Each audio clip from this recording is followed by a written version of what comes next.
I'm not gonna talk long in this video, but I felt like I did like a 1 minute clip for my story, and I don't really feel like I worked through everything that I needed to work through um for that. So I definitely um am planning and I have been planning for a long time. I've been planning this um since like before my husband passed last year. I always knew I was going to go back to Louisiana, you know. Um, I've always known that. And it, it's interesting that as I'm getting ready to return, all of these things are popping up that at one time would have been deterrents for me. Like, these would have been the things that I would have used as an excuse not to go back, like the Don't Say Gay bill. Children, there's now a bill where the children um, have to use their birth pronouns.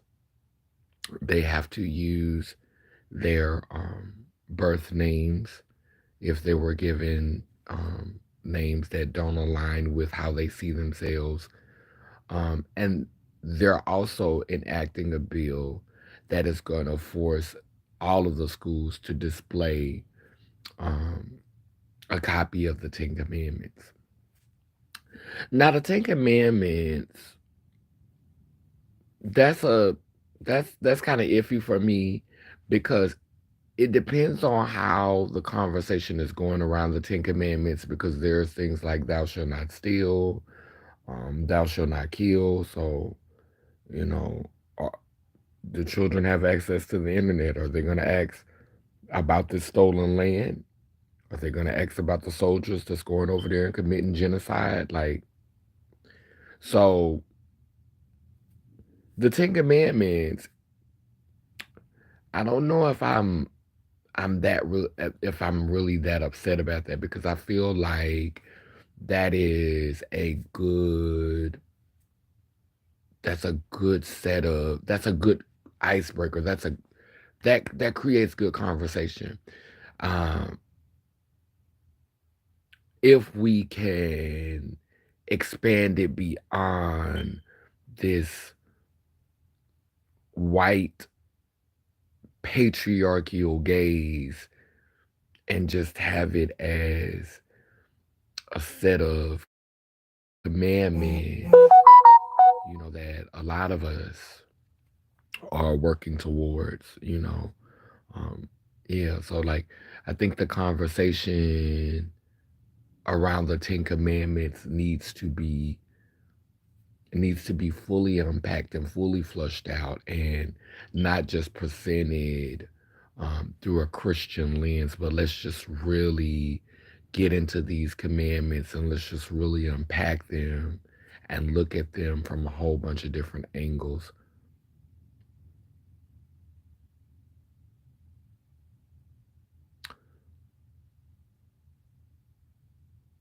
I've always felt this was coming. I knew it was coming.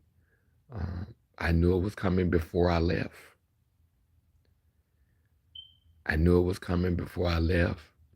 And I said, um, when I left, um, I think I left in 2016, and I said within the next 8 years, um, and it's 2024. And here it comes. These laws, these bills that have the power to bring us back into an era of oppression. And the reason why they have a leg to stand on is because of the religious ideologies that we uphold in Louisiana. Like people, it was so much of us that was so distracted by pumping our fists and marching and getting out and voting. But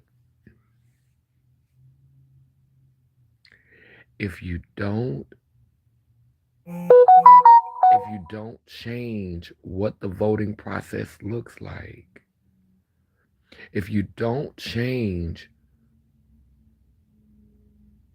what the choices are to vote from, I said this in my story. If we go to a restaurant where there's nothing on the menu I can eat because I'm allergic to it, it turns my stomach. It works against me. Gives me diarrhea, got me going to the bathroom. If everything on the menu is working against my stomach, why would you still encourage me to vote? Oh, just keep eating it. Just choke it down. Eventually we're gonna get work. No. You're gonna kill me first. That's what would happen. I would end up suffering and I would end up expiring because I am constantly consuming things that are working against me. But we live in a system that says just keep on going. It'll get better. It'll work out. Just have faith. You know, we got to crawl before we walk. No. Everybody is scared to have this fight, but it's spiritual warfare. That's literally what it is. It's spiritual warfare. They're coming for the they're coming for the souls of your offspring, which is their autonomy. That's what this is. This is spiritual warfare. Point blank period. And until we are ready to do the work of knowing ourselves and knowing who we are and understanding ourselves completely, we cannot.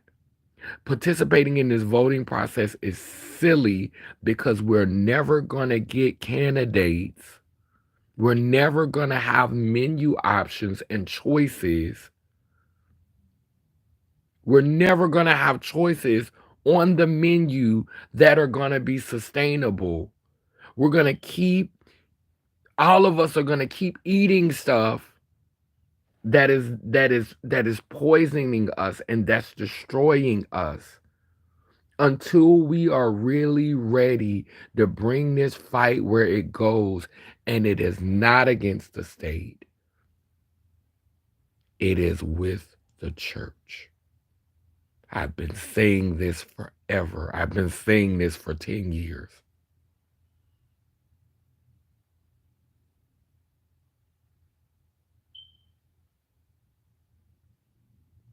Exactly. This has been this is how he got into office. This is how the Supreme Court got the way it was. This whole time, this whole fight, everybody keeps saying get out and vote, get out and vote. For who? For who? I've been telling y'all this, and all of these gatekeepers, all of these coons, all of these tap dancing, all this shucking and jiving. This is how the abortion thing happened. This is how the don't say gay bill is happening. This is how the Ten Commandments is coming into the school. And guess what? But everybody blaming Trump. But all of this shit is happening on Joe Biden's watch because they the same motherfucker.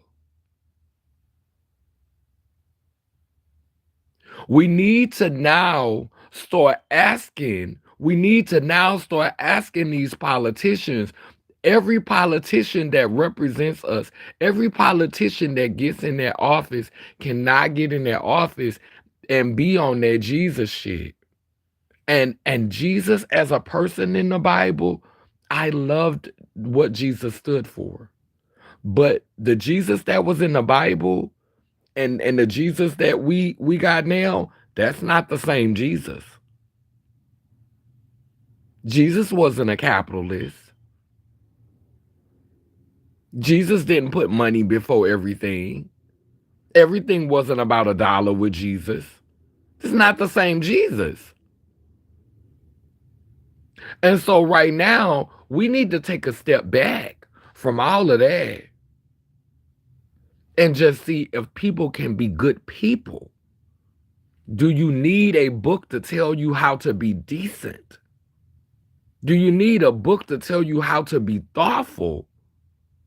Yeah, it's completely corrupted. It's completely corrupted.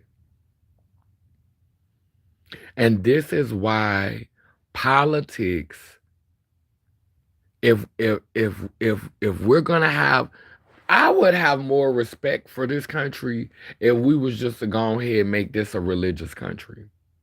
Because at least that would be the truth. Don't lie to us and pretend that this is a democracy when it's not. I would have more respect for this nation if they were just to go ahead and let the church take over.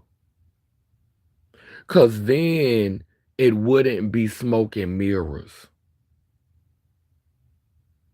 Then you have all of these people that's pretending like they not going along to get along, but behind the scenes, all of y'all somewhere singing Christian hymns and spiritual songs.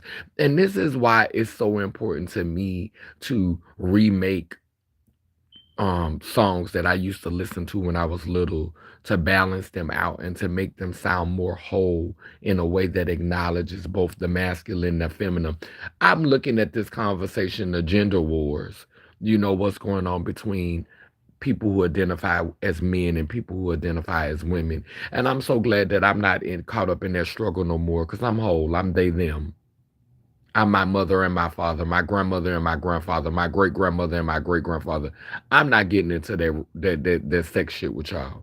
But you hear this conversation about how women are becoming more masculine and how men are becoming more feminine. Females have always been masculine. You ever heard of a tomboy? My cousins and my sisters used to climb trees and ride bikes and fight. They didn't tote purses. As they assimilated into European culture, as they assimilated into westernized society in order to get jobs, in order to get opportunities, they started performing femininity. But they didn't get masculine. You can walk and chew gum at the same time. Black women have always been hoed. This ain't nothing new. Mowing yards, raking yards, gardening, out working in the field, hunting. This not new. They didn't get masculine. They out and men have always been feminine. Males have always been feminine. Stop lying to yourself. Did you not see Prince? Did you not witness Michael Jackson? Did you not witness Luther Vandross? Male femininity is nothing new. We are whole. You can walk and chew gum at the same time.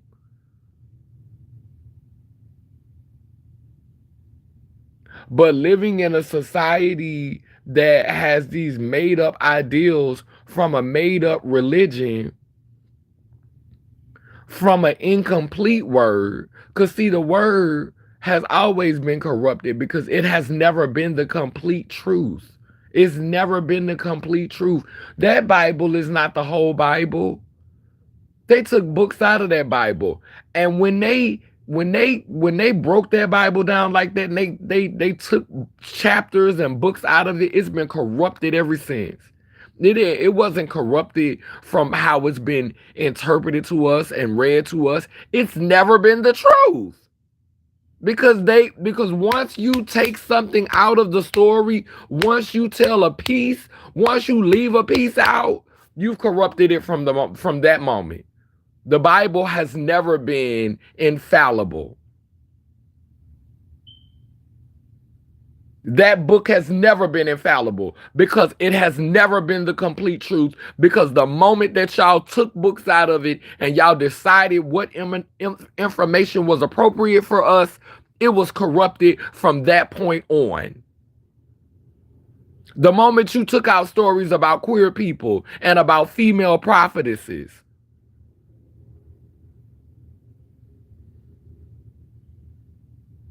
the moment you did that, you corrupted that word. So we were never presented with a text that was infallible.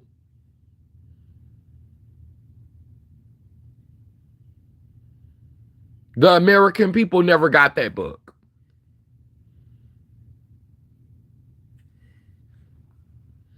Mm-hmm. Mm-hmm. And yeah, androgyny is a gift.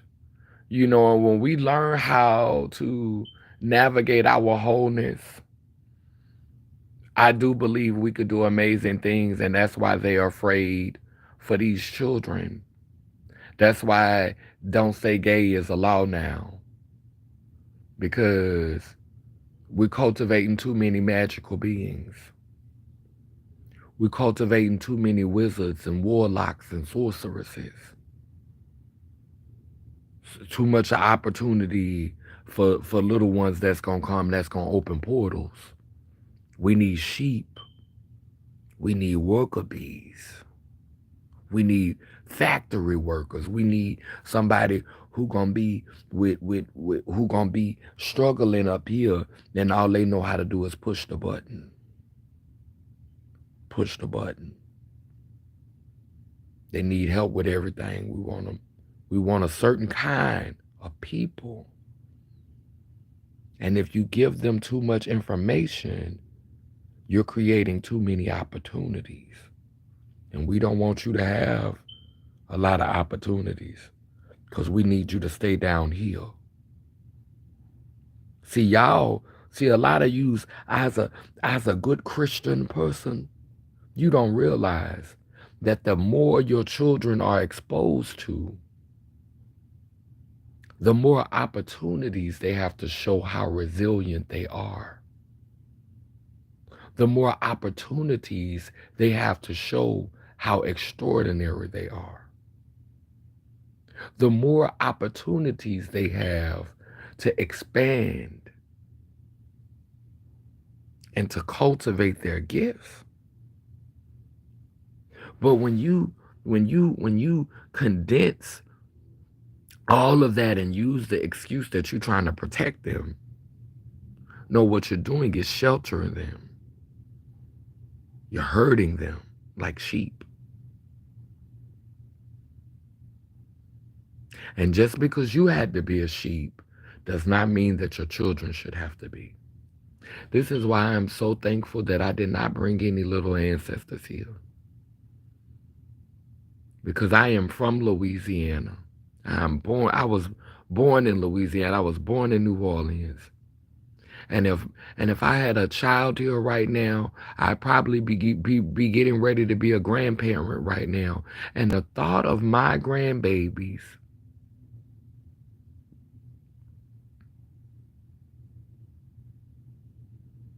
having to recite the Ten Commandments by force. The thought of my grandbabies having to read literature that was used to enslave their ancestors and to steal land from their ancestors. The thought of my grandbabies. The thought of my grandbabies having to be called a gender or having to be referred to as a name that does not fit them, they don't feel connected to, does not resonate. The thought of them being restricted in that way would drive me to madness.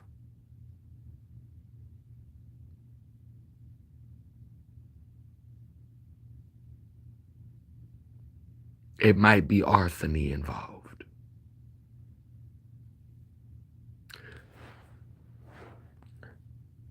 But thank God Goddess. Thank God Goddess. I didn't bring any babies. So ain't no grandbabies. I don't have to, they ain't got to suck it down. They ain't got to stuff it down. They ain't got to keep their head down. They ain't got to hold it all in.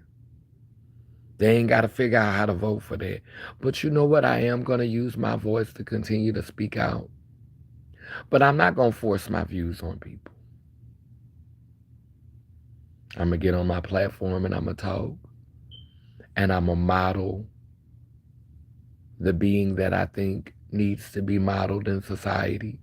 And when there's open opportunities for community to go and speak in political places, I am going to go and speak there because more than ever, our politicians, people who are pursuing this, they need they need a mirror. They need someone, they need people who are unafraid to go in those spaces and mirror these parts of themselves that they've been sheltered from because they were being groomed to be sheep up on Massum's plantation. Your whole life you've been sheltered and you've been groomed to be insensitive to queer people, to women, to black people, to poor people, to addicts, to sex workers, to convicts. You've been groomed to see them as beneath you. And I will be your mirror. Look at it. Look at it.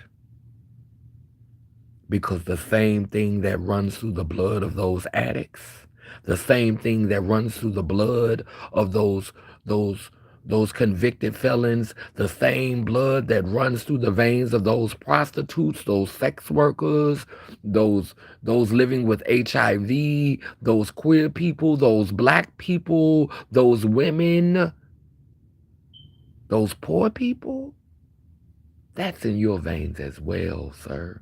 That's in your veins as well, ma'am. You are them. They are you. Hmm. Didn't Mary, did you know? Mary, did you know?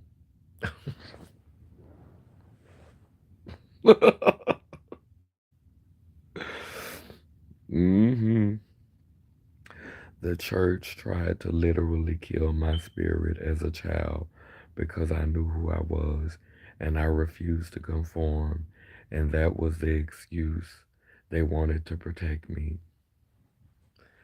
No. And yeah, it is an excuse. It is an excuse.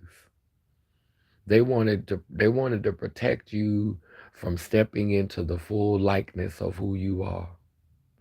They wanted to protect you from becoming the actual likeness of the divine because they can't control that. That's too unpredictable. We might start shape shifting and evolving. We might start, we might combine and become that Voltron that has the power to fly us up out of here. We may not have to stay in the quicksand with them. We may actually have the power to get up out of here. We only use 10% of our brain.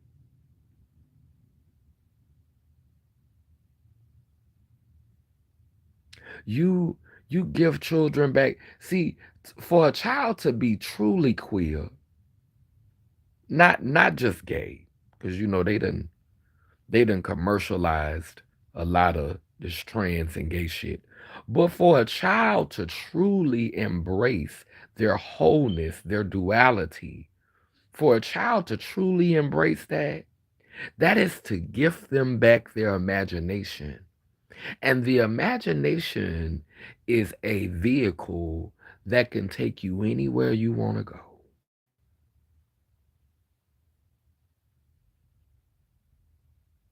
especially if you find your tribe.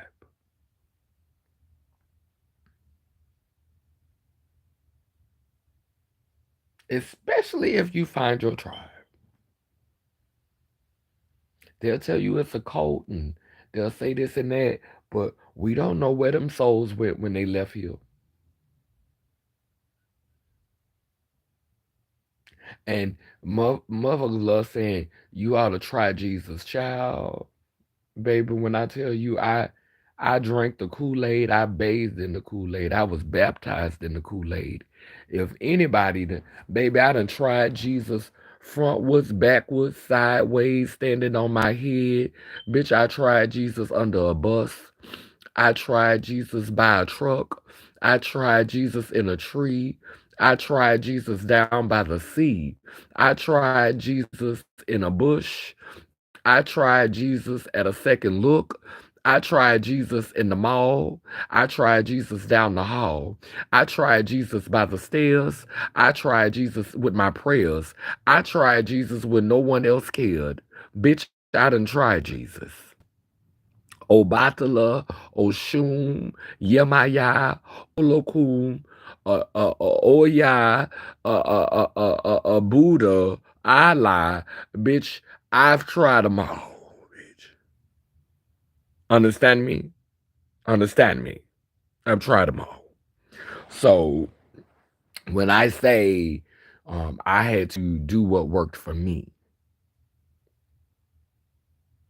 so, a lot of people will think that, a lot of people will say, oh, I would go back to Louisiana if I was you because, they're making it strict down there. But you know what? I am, I am, I'm going back to Louisiana because this shit bigger than Nino Brown, you know.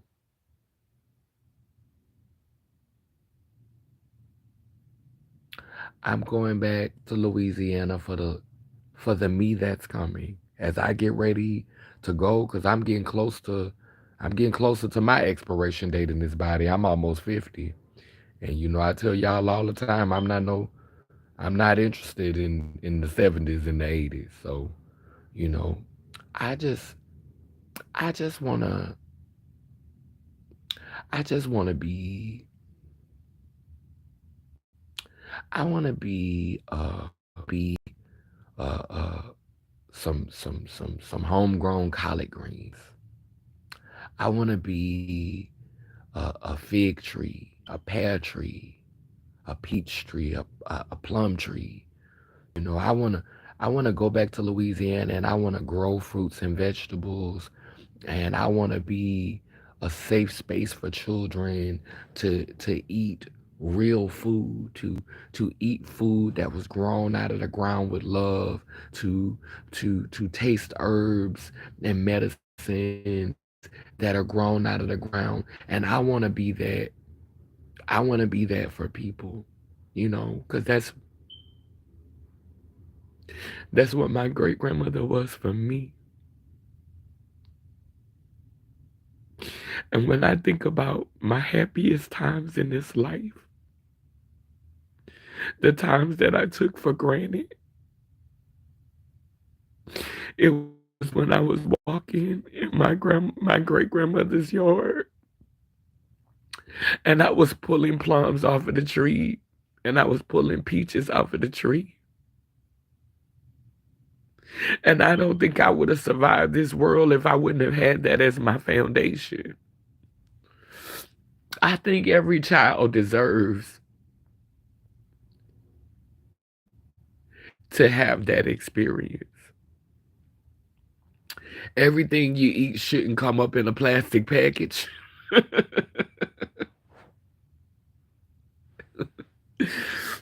Everything you eat shouldn't come up in a plastic package off a shelf. And so that's why I want to go back to Louisiana.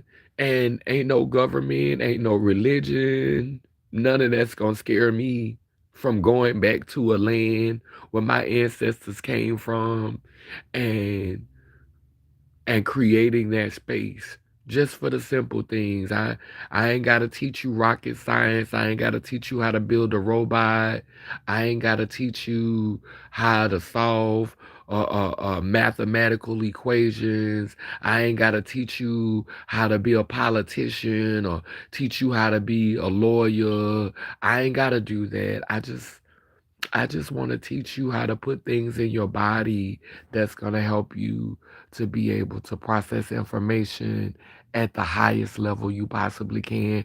I just want to teach you how to feed yourself and to take the time to just love yourself with basic things.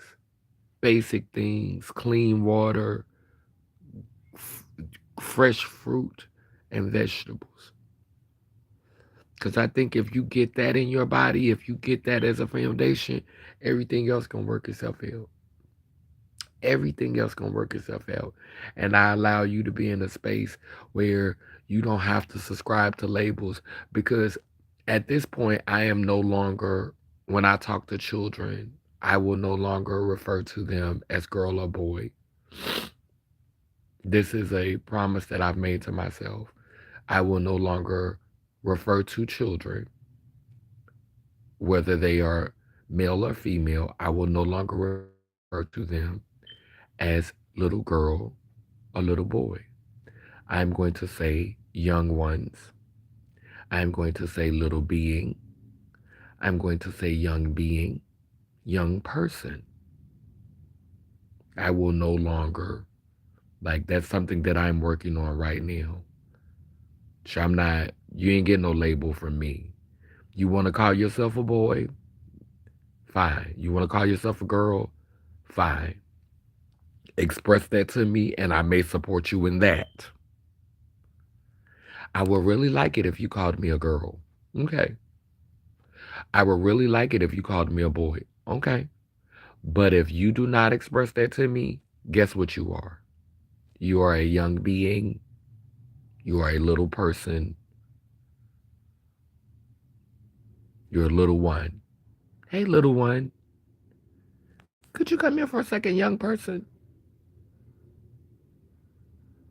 That's all. That's what I got for you. That's what I got. Cause I'm not labeling you. I'm not putting you in no box. And I wish somebody would have did that for me. And so now that I am approaching my season as an elder, that's what I'm gonna be for these children. I'm not doing that gender shit until we start to create a world where one gender is not perceived to be superior than the other one. Until the religion starts to reflect celebration of both the masculine and the feminine as divine.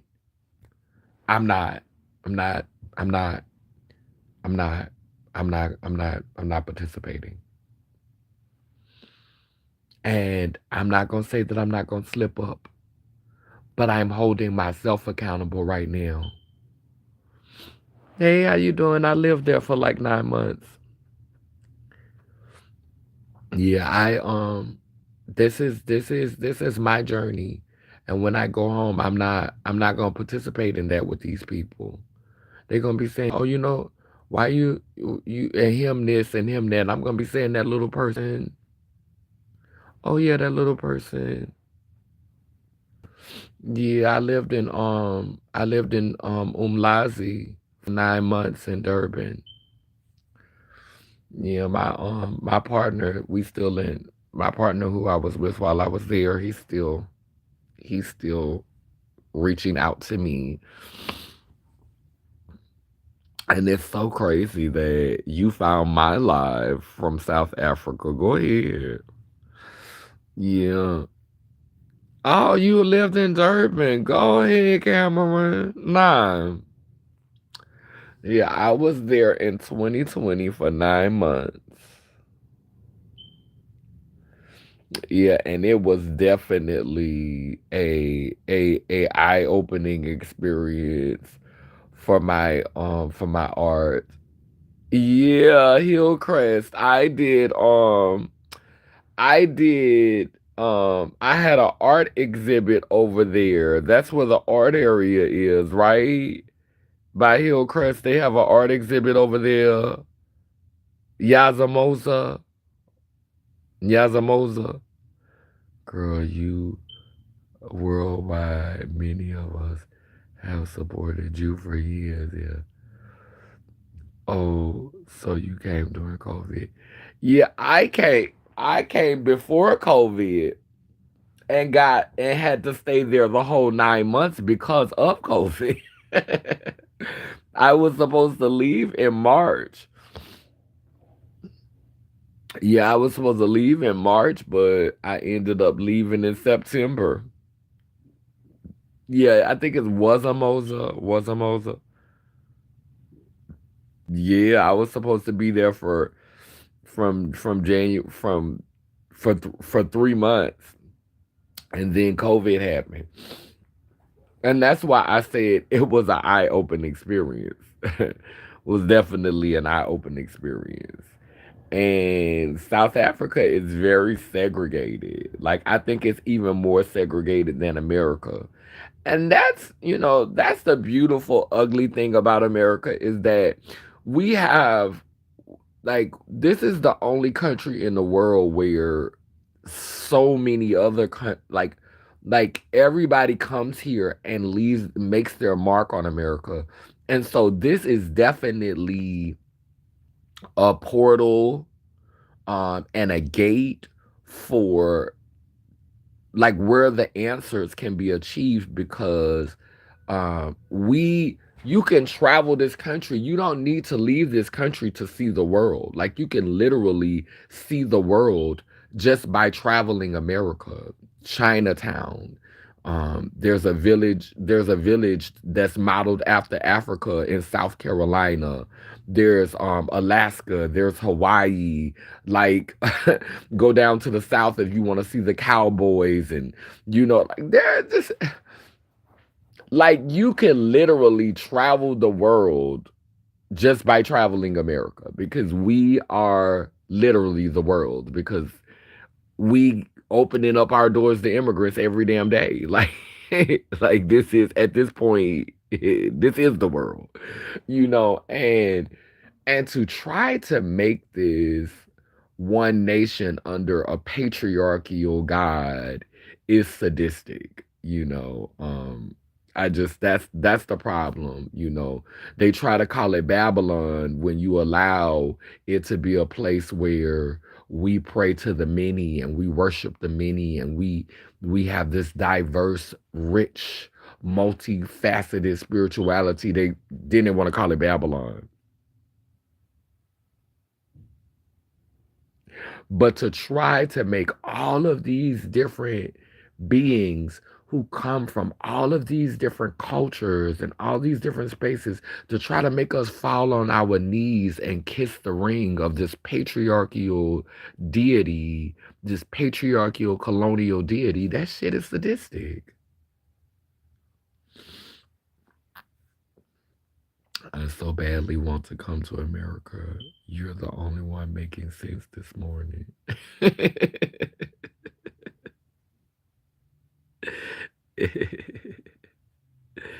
You guys got good entertainment. I'll give you that.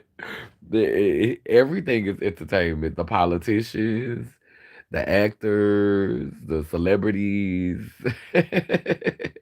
Oh baby, this is Oz. All the other cities, everywhere else in the world, that's Kansas. This Oz. When you come here, you gonna see the Wiz. Smoke and mirrors, baby. Smoke and mirrors. We gonna give you the smoke and mirrors, baby. We know how we.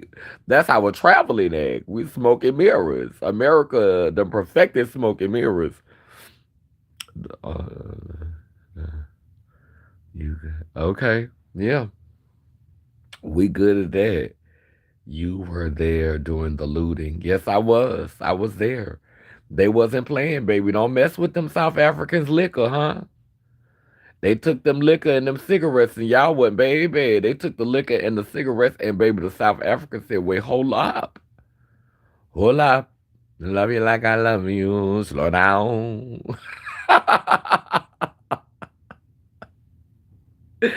Yes, yes. Able. Able. Sanbonan. Able.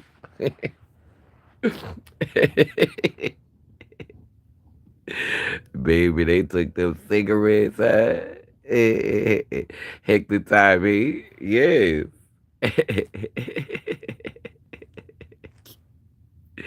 Yes, honey, baby, they cut up behind them. They took that liquor. When they took that liquor, they took them cigarettes. Oh, baby, baby, they was breaking in them stores. Hmm.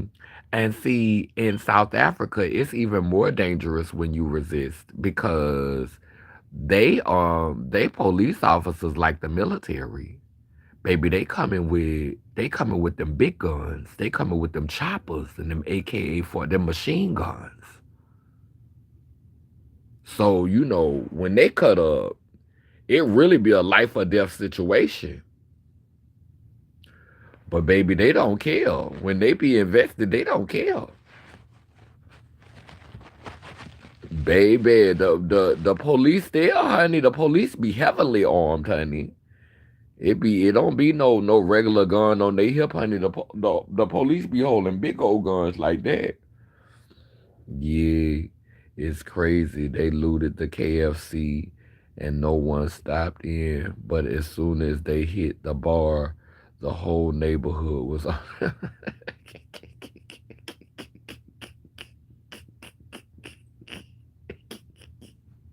See what I mean? Don't steal. Don't mess with that liquor. And y'all know how to make liquor from pineapples over there. Cause we was getting that homemade liquor all the time from them pineapples. Yes, honey. Yes. But you know what? Um, South Africa, is beautiful as it is, like terrain wise, and it's a lot of black people that have positions of power, but um it's very patriarchal and colonial as well. And so I see why a lot of people drink because it's a way of suppressing. Hey, sister, how you doing? Natasha. Yeah, um it's a way of dealing with, corrupt governments. And I think that's why a lot of people are alcoholics. That's why a lot of people abuse substances because they wanna rebel, they wanna stand up, they wanna fight back, but they know the risk that they take. So a lot of them self-soothe, a lot of them self-medicate, they do drugs, they drink, they get high because bitch, I'm not about to kill myself. I'm not about to get killed by. I mean, who like you want to fight for people, you want to stand up for people, but when people are not willing to fight for themselves, when people are not willing to stand up for themselves, then what I look like setting myself on this suicide mission. So you know what, child, let me go and get me a drink and mind my business. So I get alcoholism, I get addiction, I get all of it, cause sometimes rather than hurt other people, we hurt ourselves. A lot of people don't get that. And they think just because your vice is different, just because your vice is sowing into capitalism, your vice is sowing into the oppressor, sowing into systems of oppression and aligning yourself with the system of oppression and becoming more invested in systems of oppression so that you could get some extra crumbs off the table, that somehow you're guiltless in the equation, but you're not. You're not. You're complicit. And the bill gonna come due for you eventually. may not come due as quick for you as it came for the person that you was judging because they were participating in self-destructive behavior. But guess what? The only person that they harmed was themselves. You were complicit in group in harming other people because you supported institutions responsible for the harm of mass groups of people. So the bill is gonna come due for you. You may not you you may be still eating. Your bill ain't came yet, honey, because you still eating. But when you finish eating, the bill has to come due. They're gonna give you a check and it's gonna tell you what you owe.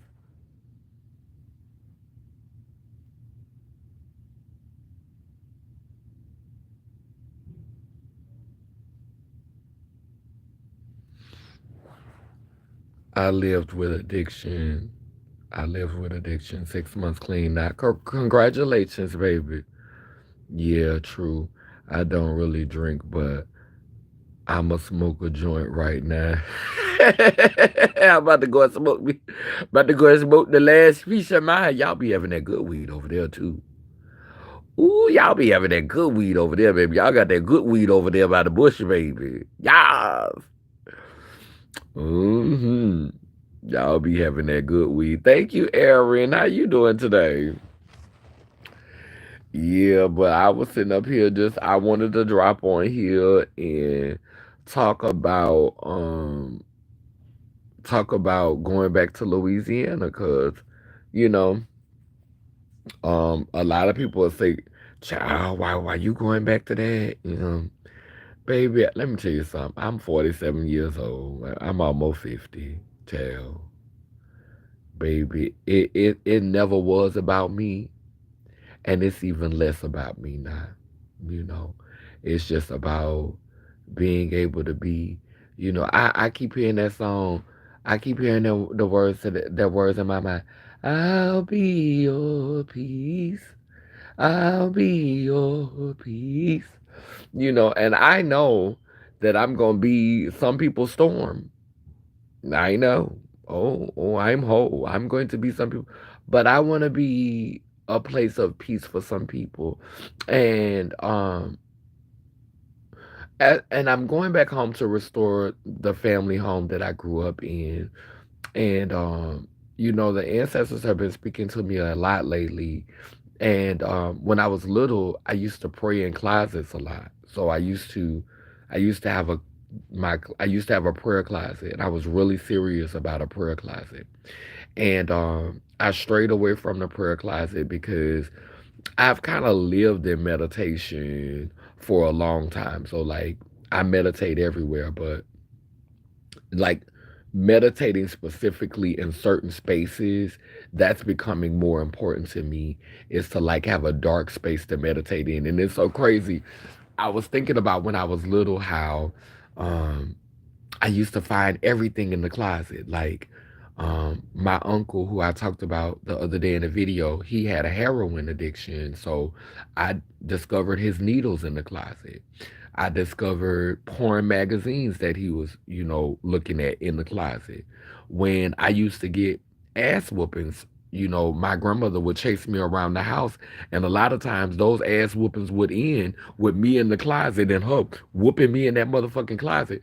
Then that father sucking closet. And if y'all notice every time I say motherfucking, I try to say father sucking because I don't want it to just be like I'm using that derogatory term, understanding the history of that word. So I try to balance it out by saying a negative father too. Like I ain't just gonna be disrespecting mama like that. So if you notice me taking the effort to say father sucking, it's intentional. But I had a lot of traumatic things happening to me in the closet, but that was still my place of peace. I still was able, with everything that happened to me in that, with everything that I discovered in that closet, with everything that happened to me in that closet, with all of the horrible things that I experienced in that closet, I was still able to find peace. I was still able to find sanctuary and refuge and oasis in that closet. And so, like, returning back to Louisiana and being able to play a part in restoring my family home and to restore those places so that I can go back into those places and meditate because I had some of the most amazing thoughts and it was like I was opening portals and going to different spaces, in my mind. And I'm just interested to see what that's going to be like for me as an adult person, nearly 50, returning home to the family home. I feel a little bit like the prodigal child, or even like Jonah, who was swallowed up in the belly of a fish. And I look at that as being swallowed up by the world, going deeper into the matrix, um, understanding and experiencing it, and gaining all of this wisdom to go back home and and to use that what I've learned and what I've experienced to be able to model something for people, to be able to be an example of wholeness, of self exploration, of self love, you know. And so, um, a lot of times, I just like I can't express to you how often I could be just, outside and a breeze will hit me, or a tree limb or a tree branch or something, and I get chills and I'm starting to hear those vibrations in my ear again. And I just break out and start crying. Like I'll get a memory from my childhood and I just break out and start crying. And it's not a sad cry. It's not a it's not a painful cry. It's not sorrow. It's joy, to have made it to the other side of being in this space where I look at some of the youth now who who villainize everything, and who are so pessimistic about the world, and who see all of the pain, and who see all of the suffering, and who feel like their job is to point it out all of the time. And I remember being in that space. I remember thinking that I was doing the good work, and I'm just not there anymore. Like I see injustice, I know what it is, I know what the root of it is. And ever since I realized that, I've been being prepared for this my whole life because a lot of people say that I am a jack of all trades and a master of none.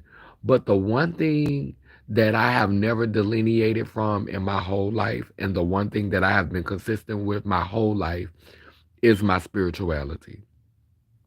My spirituality is very expansive. It looks chaotic to people who have not been doing that work, but that's the one thing I've never delineated from.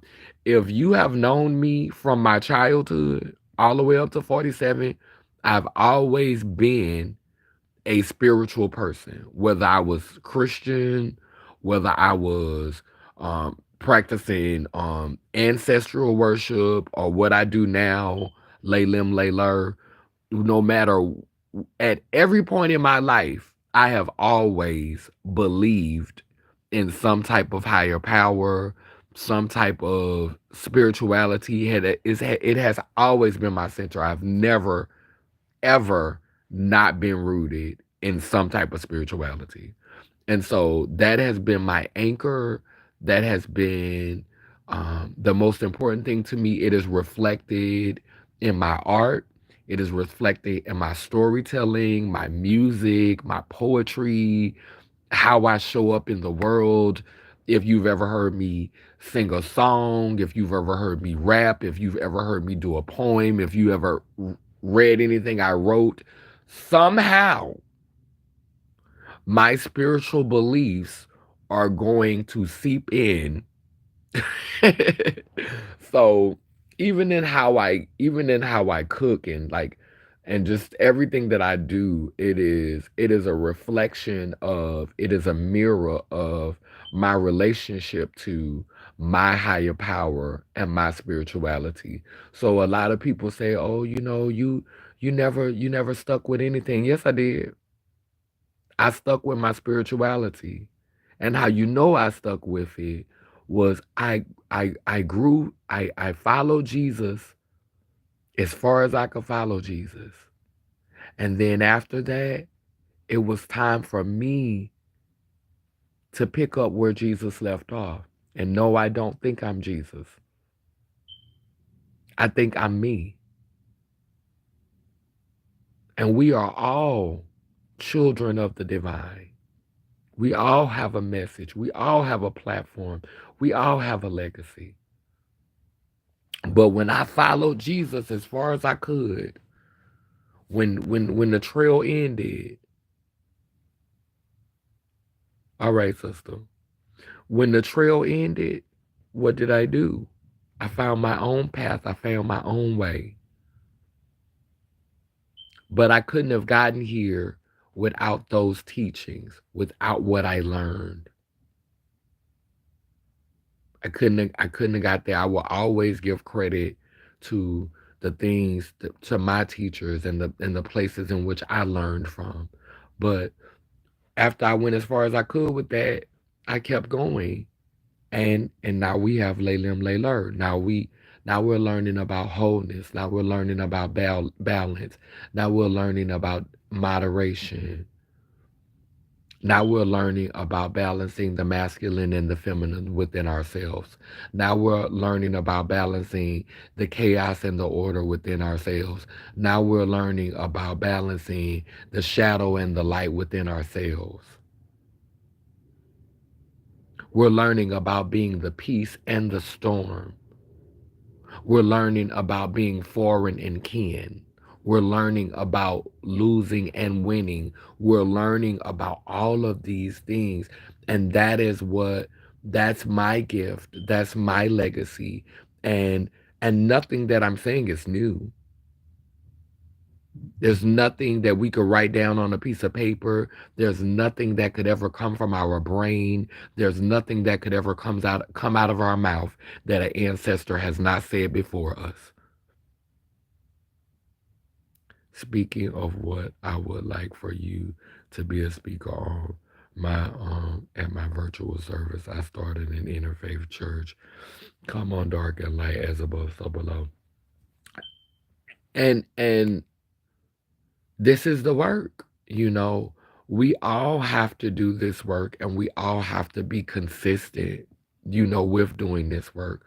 We all have to be consistent with doing the work of balance. That's literally, I was watching a video the other day, and the guy was talking about as above, so below, as within, so without.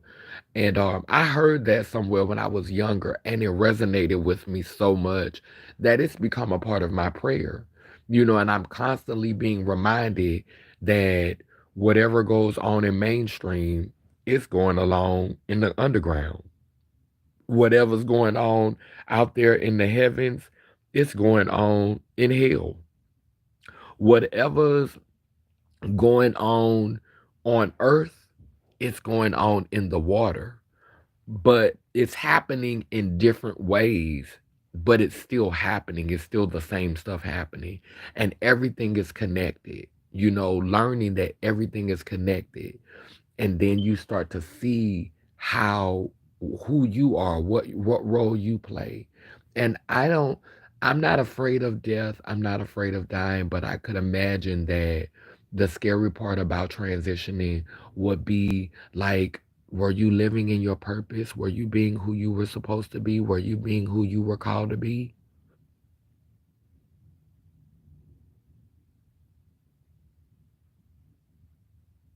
Yeah. And that's so crazy because I'm working on a presentation that is going to be my art. You know, it's going to be spelled different, but it's definitely my art. Yeah.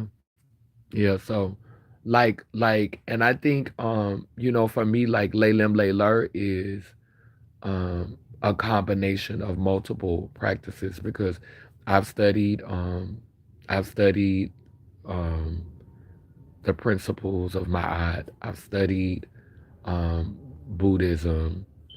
I I haven't done as much with the Muslim culture, but I did study a little bit of Muslim culture, a lot of African spirituality, a little bit of Wiccan, of course, um, and of course Christianity. That was the foundation, um, and just like indigenous. Period. Like it's hard not to do indigenous when we are indigenous to the landmass. So, yeah, yeah, it's an umbrella, it's an umbrella spirituality, where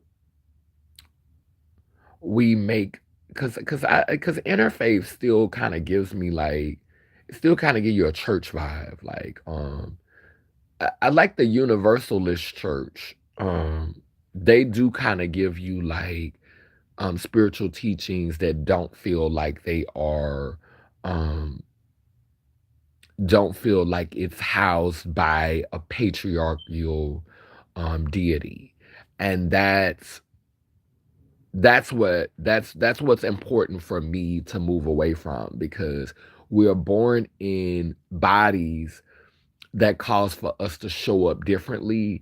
And depending on what our body looks like, we are categorized as inferior based on body type, And so if you have a more feminine aesthetic, then a lot of times you are categorized in a way that diminishes who you are, and spiritually, I want to see us move away from that. I don't want us to, I don't want to continue to cultivate a world that diminishes us because we don't fit up to um the standards of a doctrine that was corrupted when they handed to us. I mean, they never, as I said earlier, they never gave us the whole book. They never did. But depending on how the brain works, it influenced the body. Yeah, all of it's connected. Um, and so that's one of the reasons why it's so important to me to go back to a place in the South where I can start gardening and growing fruits and vegetables, with good intentions, so that I can play a role in feeding the body so that it can send the brain everything that it needs so that the brain can begin to function at its greatest capacity, getting the information of ancients. Because if your food is being distorted, diluted, and your food is being tampered with, then it makes it hard for you to receive those signals. Not to say that your food can't be distorted and tampered with and you still can't tap into that, because food's still gonna food. Food is still gonna be out here fooding. But I want to play a part in cultivating the herbs, the the herbal medicines, um, the vegetables and the fruit that help the brain get its optimum knowledge, because this food has come from the sunlight, has come from healthy earth. The land is constantly prayed upon, prayed for, cultivated with intentions to, cultivate beings that are fully informed and aware and present. Like that's work, and our ancestors did that work. So again, this ain't nothing new. This ain't nothing new. Yeah. It's time for us. It's time for us to grow our own food, and it's time for us, like, to quit playing around in this matrix. You know. And I'm gonna say this, and I'm gonna get ready to get off this live because I gotta go to the bathroom, baby. It's okay to go to the fair. It's okay to ride the rides at the fair. It's okay to go to the mall and to get you a new outfit. And it's okay to order offline and get all the things that you like. Ain't nothing wrong with being a consumer, and riding the rides, and going to the fair and shopping at the mall. It ain't nothing wrong with going on a vacation and seeing different things. But at some point, you got to come home.